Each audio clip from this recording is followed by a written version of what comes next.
En ce début du XXe siècle, à Dunkerque, le centre-ville est au cœur de toutes les préoccupations.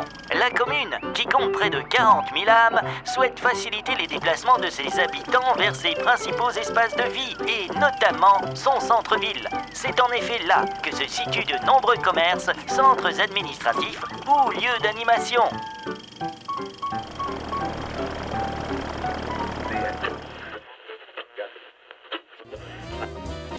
Dunkerque, dernière ville française libérée, a été détruite à 85% par les bombardements. La commune ne compte plus aujourd'hui qu'une dizaine de milliers de personnes. Ses habitants reviennent petit à petit. L'heure est à la reconstruction. La priorité est de rebâtir le port. Grâce aux dommages de guerre, la ville aussi est reconstruite.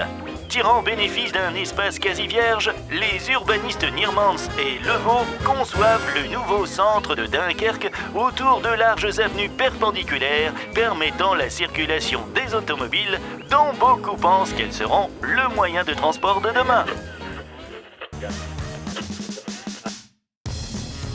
Alors que l'activité sur les chantiers navals bat son plein, l'agglomération dunkerquoise enregistre un nouveau succès économique avec l'implantation de la sidérurgie sur l'eau. En moins de 10 ans, Dunkerque passe de 30 000 à plus de 70 000 habitants. Et dans le même temps, la périphérie se développe encore plus rapidement. Plusieurs hypermarchés ouvrent leurs portes. Le centre-ville évolue peu et devient étroit pour une agglomération de 200 000 habitants.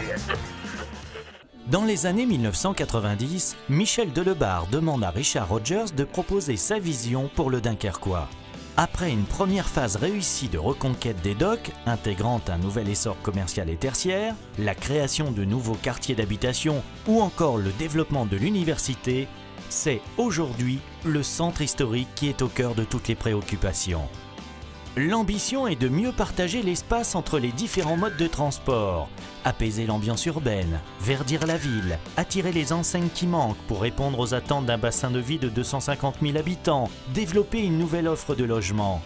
L'urbaniste barcelonais Johan Busquets, en lien avec le paysagiste Michel Desvignes, ont répondu aux attentes des élus dunkerquois et ont dessiné les grandes lignes du centre-ville de demain en se basant sur les palimpsestes de l'histoire de la commune. Avec un nouveau centre-ville plus intense et plus convivial, Dunkerque s'affirmera une nouvelle fois comme un des territoires les plus dynamiques de son eurorégion et renforcera ses nombreux atouts. Une grande ville impliquée depuis longtemps dans le développement durable, un grand port commercial et industriel, une plateforme énergétique de niveau mondial, mais aussi une station balnéaire, des espaces naturels préservés, 15 km de plages idéaux pour la pratique de tous les sports de nature et de glisse.